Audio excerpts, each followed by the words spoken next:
Hello, and welcome back to the Holistic Hatha Yoga podcast.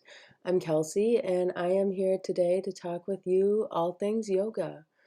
Um, it is the very beginning of Aries season as I'm recording this. So this is the astrological new year. So this is kind of when I feel more aligned with taking action, making plans, and going forth into the world, into the year with my new plans. The new year, January, right after Christmas, all the things, it just doesn't do it for me. I am still in a very much deep winter slumber and mental haze. There's just lots going on then. And it is not a time for me to really plan out the my big goals and dreams and all that stuff. Anyway, so welcome to Aries season. I hope you're feeling that nice springtime energy. It's still snowing here in Michigan and it freaking sucks. It fucking blows. I'm not happy about it. But such it is, and yeah, whatever.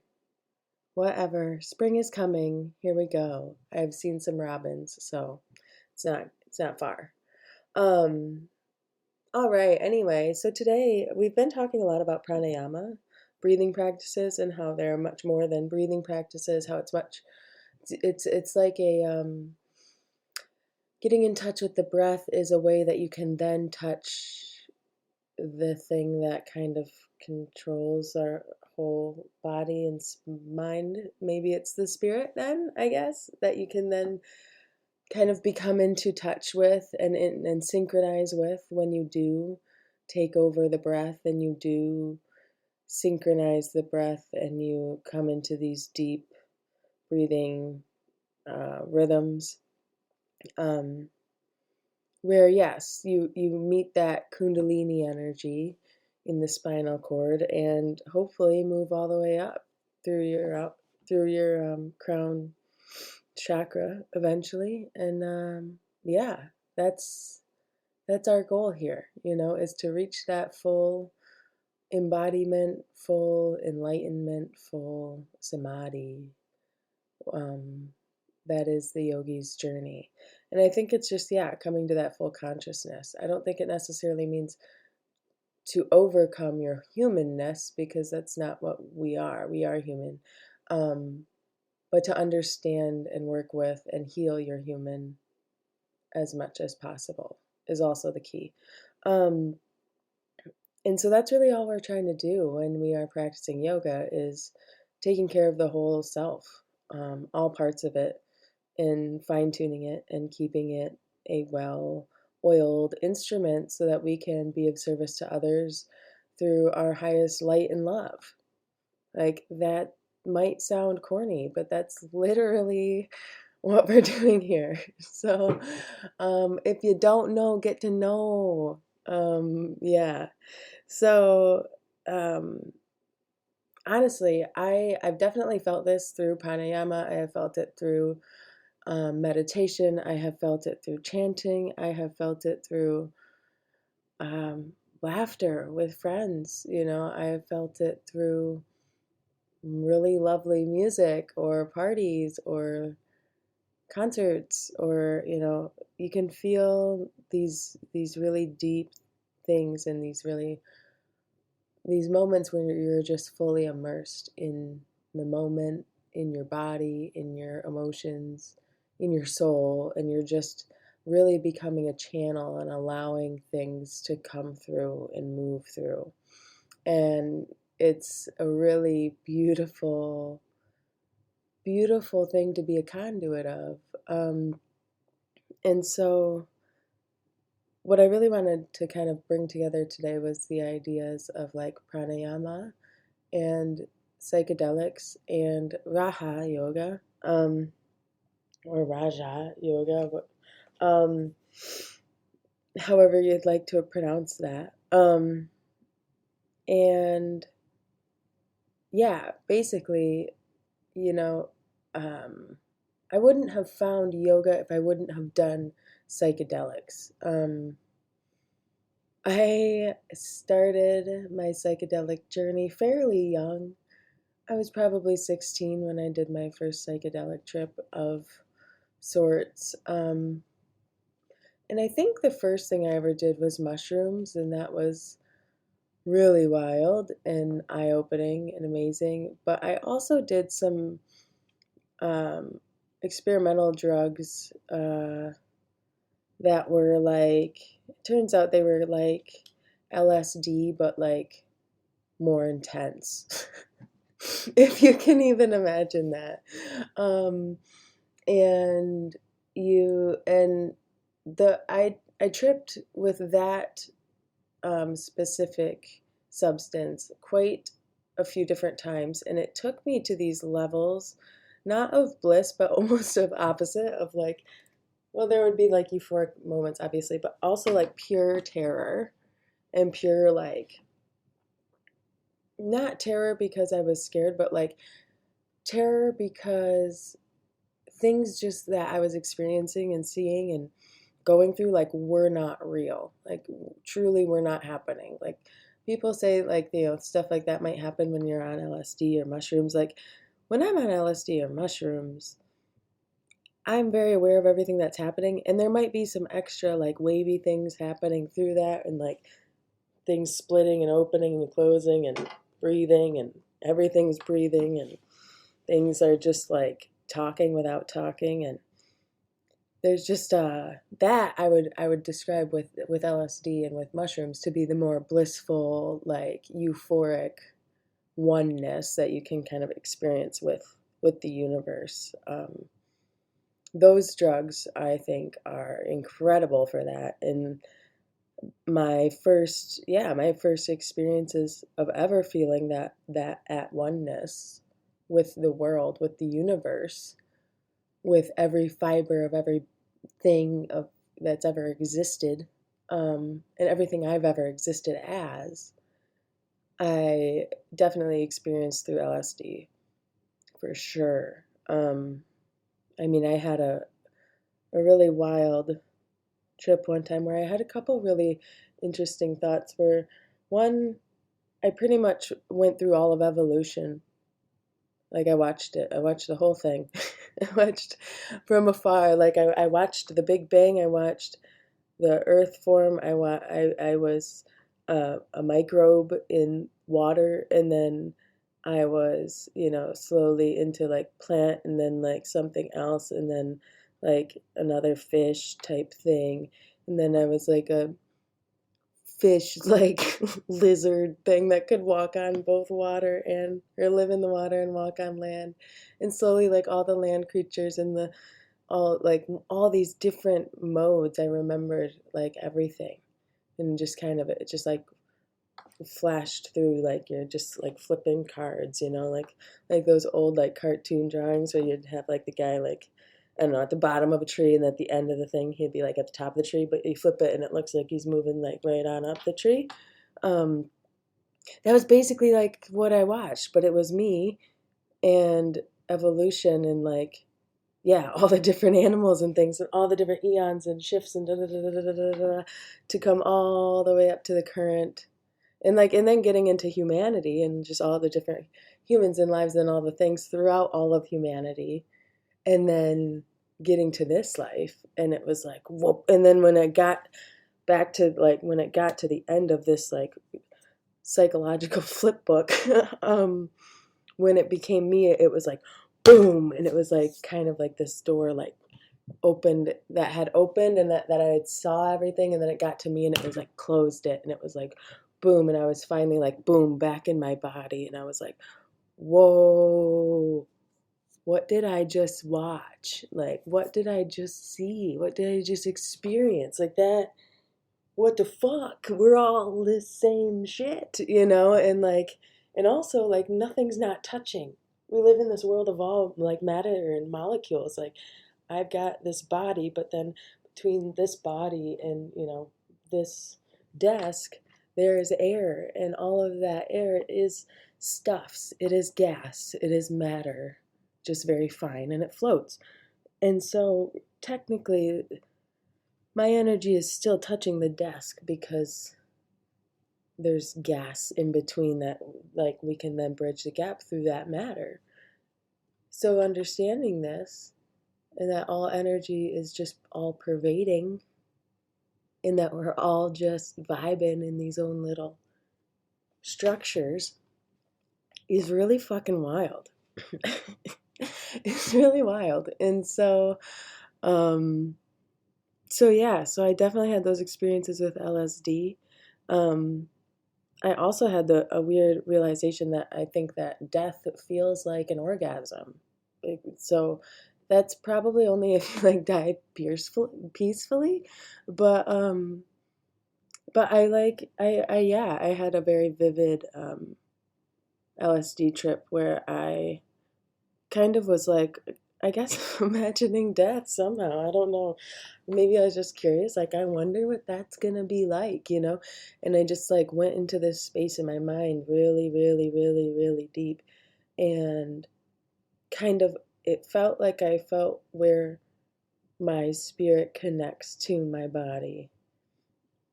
And then it felt like a wall almost. Like I could go outside my body, but if I do, I'm choosing this really dark, like, not dark place as in bad, but like it's complete abyss black. I can't see what it is, but I know it's not in my body anymore.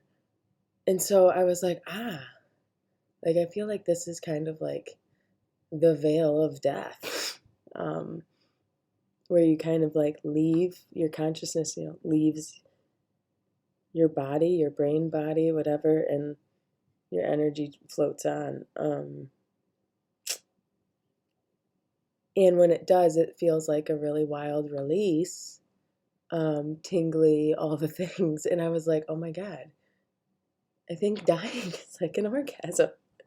When I came back from my vision, from this realization, which who knows? I've never died before, technically. I mean, who knows? Who knows? But that was my inclination in the acid trip. So anyway, those weird little anecdotes for you.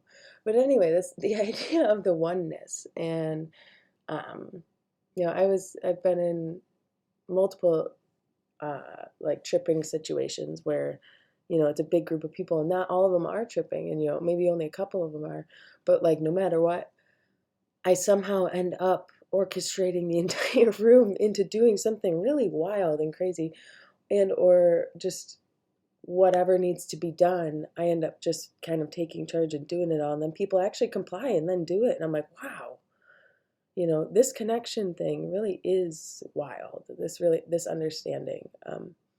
I've done acid with my brother before, and he and I have telepathically spoken, had a full blown conversation, multiple, literally back and forth, back and forth, back and forth, back and forth. We finished the conversation, and then we said, or no, I was speaking out loud. He wasn't speaking. And so, I'm sorry, I was tripping. And so it's hard to remember the story, but I was speaking out loud to him. And I was saying, asking him questions. And he wouldn't talk to me. He was just staring straight at me. Wouldn't say a word, but was telling me in his mind, he was telepathically, he was saying all the answers to these questions. But I was also getting annoyed with him because he needed to answer them verbally. Like I was hearing him, but I needed him to answer me verbally so that I knew that I wasn't just being crazy either, and that like maybe he could just communicate with me. Because I think there was also people in the room who were like not tripping and he's just not responding. It's just this whole weird thing. But I was still like asking more questions because I knew what he meant. I knew what he was saying. And so I'm asking him all these questions literally for like it felt like forever, multiple minutes of this conversation. And I finally said, hey, Joshua, can you just speak out loud, please? And he goes, well, what do you mean? And then as soon as he says, what do you mean? His eyes get huge and it dawns on him. He goes, I wasn't speaking that entire time. And I go, no, you weren't. And he goes, but how did you know that what I was saying every time? And I was like, I could just hear you. And he was like, what the fuck? And I was like, what the fuck? It was really, really interesting. So I've definitely experienced, yeah, the telepathy. And that's not the only instance I've experienced that. It's usually, yes, still on mushrooms and or acid, but with other people too, close friends and whatnot. So, yeah. Anyway, so I totally believe in this, this ether that's totally conscious, that pervades everything and is everywhere. And it is that eternal oneness that we're all talking about. And so it was from my adolescent psychedelic journeys that I was like, this is legit though. Like, Harvard scientists, have studied LSD and came to love it. And that's how I came across Ram Dass, formerly known as, what was his name before? But he was like Timothy Leary's friend. And Robert something. It'll come to me later. Anyway, but he did LSD, loved it, was like, this is amazing. It shows you the oneness of the universe, which is exactly how I felt. But then he went to India and he studied with this guru, and his guru just kind of showed him the way, and he pretty much just got clean and preached oneness and togetherness and spirituality the rest of his life. And he just recently passed away a few years ago. And when he did pass, I was very I definitely bowed my head for a moment. He was such a neat human to be in the same lifetime with. I really love his work. He's written a book called Be Here Now. It's very interesting. It's really beautiful as far as the way it's written and illustrated. And yeah, I have that as a tattoo on my leg because, yeah, Be Here Now is all that there is. So anyway, so I was very inspired by them as well. So I was like, what is this whole, okay, if Timothy Leary and them can get down with these and then not need to take LSD anymore to experience this oneness, what are they doing? So that's really kind of also when I got into reading about Buddhism and stuff like that. And then they talked about yoga in it. And I was like, what is that? And then I kind of saw the exercises and blah, blah, blah. And I was like, oh, that's interesting. Fast forward, when I started going to the first yoga classes ever, my dear friend Stephanie, she's a teacher to this day, and I love her dearly. But she taught at a Buddhist Zen temple. And so I had first started going to this temple for meditation and things, and it was amazing. And then noticed that they had yoga. And I was like, oh, I've never done a class. This could be a really cool place to start. I was also I think I've told this story before, but a starving artist or a starving art school student. So even worse than a starving artist. And so I couldn't even pay for classes, but she was like, if you can't pay, we can barter, how about you sweep up the studio after and you can just come for free. And I was like, oh my God, you're a saint. I'm down. Let's do it. So I started taking classes with her, and she kind of specialized in meditation and Ashtanga yoga. And so her first thing with me was to really just link getting a sun salutation together with the breath linked with it. And then we'll moving in from there.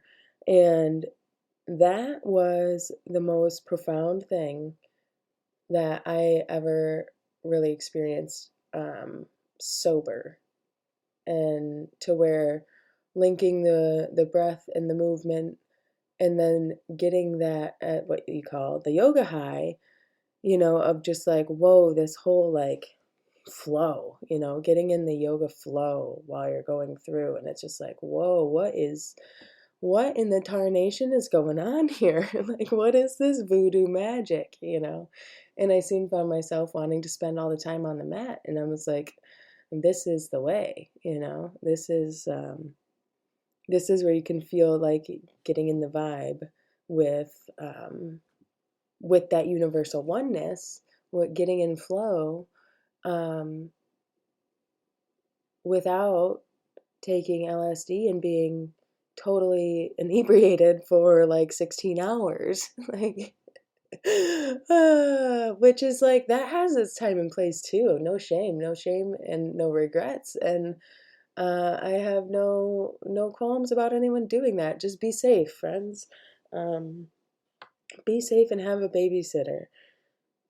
Um, those are my best words of advice, I suppose. Anyway, so yeah, then once I, learned about this linking of the breath, I'm like, oh my God, I can get in touch with this oneness without getting blasted. This is wild. Okay. And so that really kind of made me chase down the yoga path, and learning about pranayama and meditation, which, as it turns out, are in fact a much easier way to get to that inner oneness and the external, like the inner and external and all pervading oneness that really helps to stabilize your flow and let you, yeah, just go forward, flow forth, my friend, with ease. And so I recently was just kind of picking at some books on my bookshelf, and the Raja Yoga. I'm questioning the way I'm saying it, because it's got a J in it, but sometimes in Hindi stuff or Indian words we say the J with a ja, and so I'm feeling like it's Raja Yoga.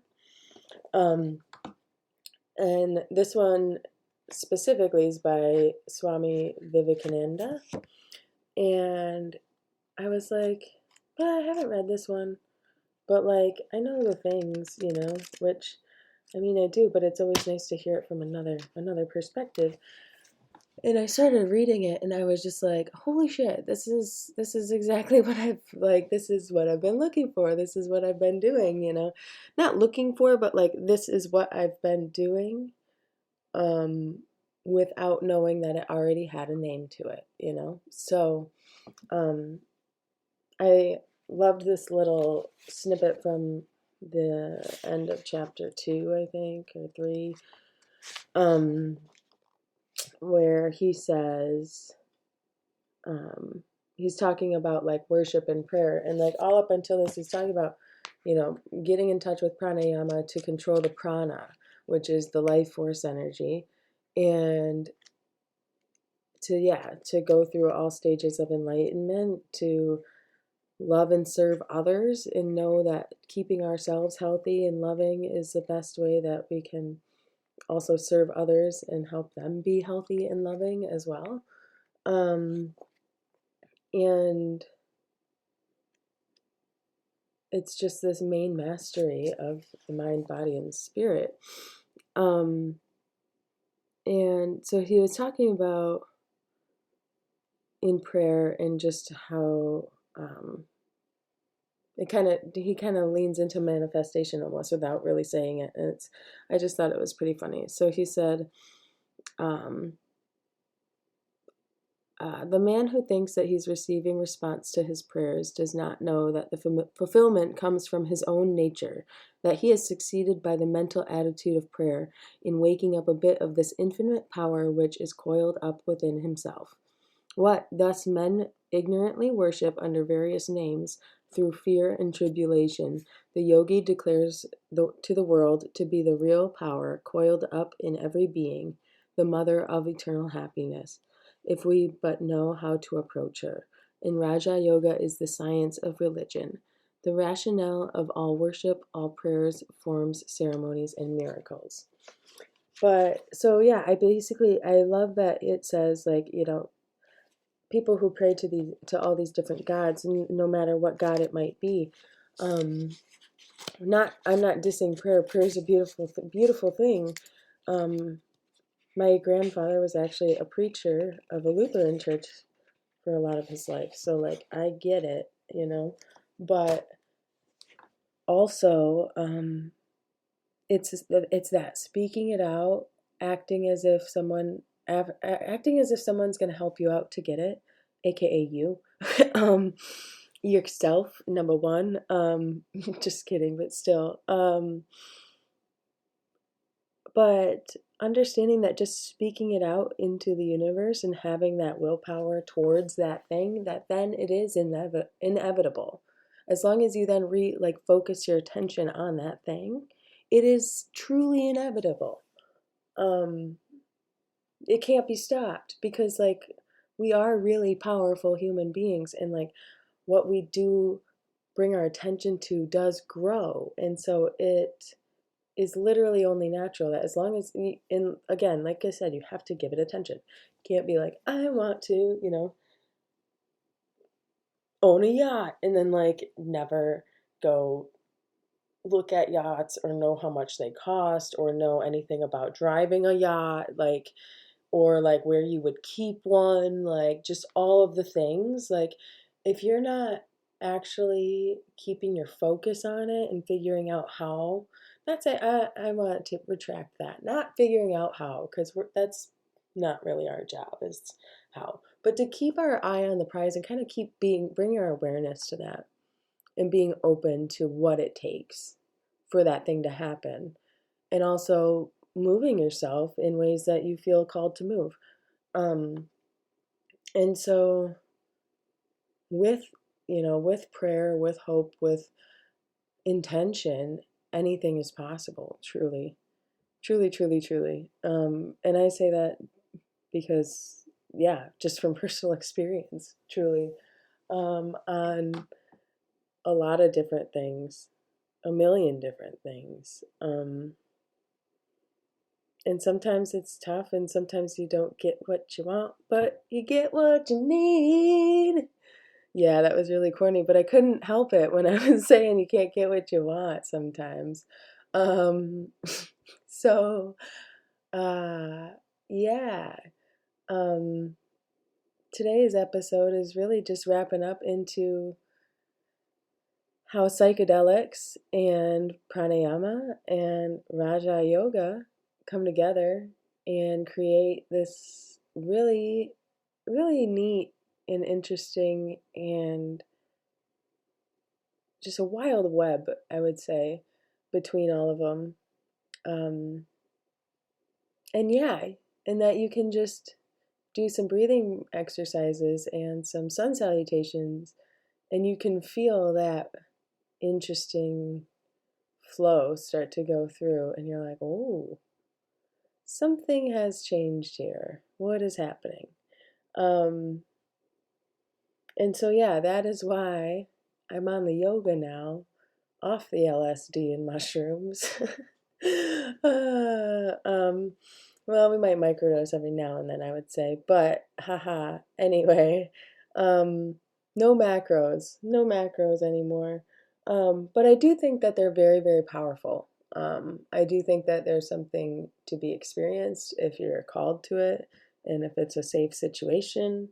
Um, yeah, yeah, all the things. Um, Anyway, so I'm going to wrap it up here with, yeah, take micro doses if you do anything, and otherwise just do some yoga. Just do some yoga. My next episode here is going to be about chanting and some easy ways to do some chanting and bringing that into your practice. So tune in next week as I chat about that. And until then, have a lovely week, friends. Namaste. I love you, and I will talk to you soon. Bye.